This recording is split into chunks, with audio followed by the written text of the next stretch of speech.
All right. I'm sure you all saw this. The Big 12 has released its basketball schedule for 2023-24. Seems a little late, by the way. Tuesday, September 26th, they released this, and basketball season starts in like a month. All right. Plan your travel now, I guess. Wow. I first want to say the Big 12 put out an announcement video that was like 4 minutes long. I don't know if you saw that. I'm not going to play it on here because I'm going to rip it. And they would hate for me to go all in against it and then say, here's the video. That'd be a copyright issue. It was bad. Fran Fraschilla was in it, which was super cool. There was some random TikToker who I'd never heard of who was also in it. It was just ungodly long. Like, we took way too long to get to the point and actually get to the schedule. I had to turn it off. I was like, I'm just going to look at the graphic.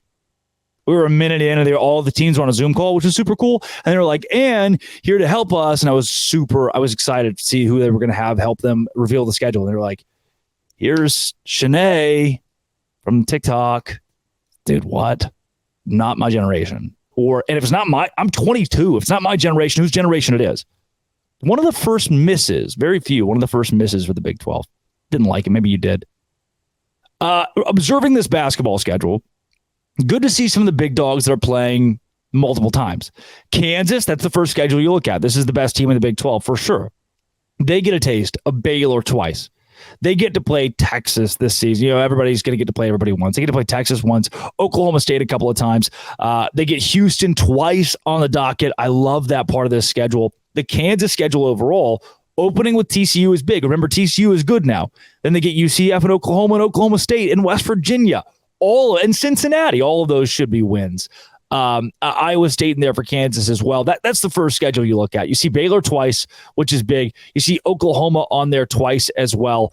And then that big Texas matchup. The last Texas and Kansas that we're going to get is huge. A couple of Kansas States as well. Those are matchups you key in on. I would say, looking at this, having dissected the schedule, the toughest one that I see is Cincinnati because of the way it starts. So you go BYU at home. That's good. Like we're BYU on the road. I'm sorry. That's good. I think Cincinnati can beat BYU. BYU is just, they're going to have to figure it out in basketball. They're going to figure it out in basketball. There's going to be a good little punch in the mouth. Then you go Texas, Baylor, TCU, kind of a break with Oklahoma, then Kansas. That's tough. In a 5-game stretch, you get Texas, Baylor, TCU, Kansas. Like, that's 4 top 15s in a 5-game, top 15 teams in a 5-game stretch. Welcome to the Big 12, Cincinnati.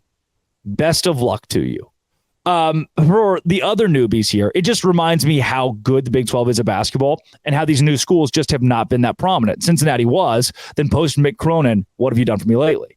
Like, UCF gets to play Kansas State on the road to open up Big 12 play. They get their ass rocked. Then they play Kansas. Oh, UCF's not a bad program. UCF has been, to me, tournament ish-esque, right? For the last few years, it's like, there have been some ups and some downs. This is a fine program. You can't do that in the Big 12. You can't do that, man. They get Kansas State and then Kansas to start the year. 4 of their first 5, Kansas State, Kansas, Texas, and Houston. That is 4 top 15 teams in the first 5 games. What a slap in the absolute face. They get Baylor at home. That'll be fun. Baylor basketball in Orlando against UCF. What's more, let's go BYU here. The Cougars get Cincinnati. Now, this one's kind of fun. This is a fun little Cincinnati at home. BYU can win that game. Then you get Baylor, then UCF. This is not the worst start. Baylor is a tough one, but you can beat Cincinnati and UCF. Then you get the gauntlet. Everybody in the Big 12 is going to have like 4 straight games where you just go, well, it was fun. Iowa State, Texas Tech, Houston, and Texas. What a terrible point. In the span of 5 games, BYU gets Baylor, Iowa State, Texas Tech, Houston, and Texas. 3 of those 5 are top 15 caliber programs. That is brutal. BYU will get Baylor twice. I think that should be a curated rivalry. They'll get Kansas State twice as well. They get Kansas later in the season on the road. TCU once. That'll be an interesting matchup. They get Oklahoma State twice. Opportunity to maybe pull out 2 wins there for BYU. But again, I'm reminded how tough this is for the newbies, except for Houston. They're the king of the new teams, right? The top 5 program year in and year out under Kelvin Sampson at this point.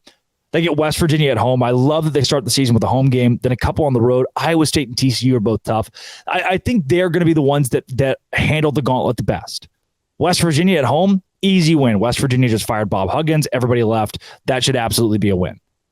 Looking up and down the rest of this schedule, that Iowa State road game and TCU road game, I could even give you both of those. You could start 3-0. Texas Tech at home, you could probably win that. UCF, at home. Then BYU. Houston has the best shot of any of the new teams that's starting really hot. Then Kansas State comes to your house as well. Then you hit, this is kind of your run of death. Kansas State, Texas, and Kansas. 3 straight games. That's tough. Later in the season, Texas, Iowa State, Baylor. That's tough. Houston's in the best spot, though. They got a pretty favorable schedule here. They only see Baylor once. They do get Kansas twice, which is tough. They do get Texas twice, which is tough, but they only see Baylor once. They get a good slew of the new teams. I think they are pretty much guaranteed more dominant than UCF twice. They get Cincinnati twice as well. So Houston's going to be okay. New teams, this one's pretty brutal. Looking at the way the schedule shakes out, I do like the spot that Kansas State is in, despite playing Kansas twice. I think they can win a couple of those. Any team that's playing more of the UCF, more of the Cincinnati, that's going to bode well. So you go up, you look like Baylor schedule. They get Cincinnati once. They get UCF once. They get BYU twice. That's tough. You really want to have 2 Cincinnatis or 2 UCFs. Not to say those are bad programs. And maybe even BYU. Maybe you want to see BYU more often. Not that those are bad programs, but they are going to need to take a massive jump before going to the Big 12. That's the Big 12 basketball schedule. How fun is that? Oklahoma State's in there. There are a couple teams I didn't really mention. Oklahoma State exists. They're going to be in there. Texas and Texas Tech, we'll see how good they are this season under new leadership. Everybody wants a Baylor coach now, Grant McCasland. Thanks for making Locked On Big 12 your first listen every single day. 10,000 subscribers. I'll shave my head. You heard it here first. This has been, it always will be, Locked On. Thanks again for making it your first listen every single day. I'll be in Provo tomorrow. Doce Grande.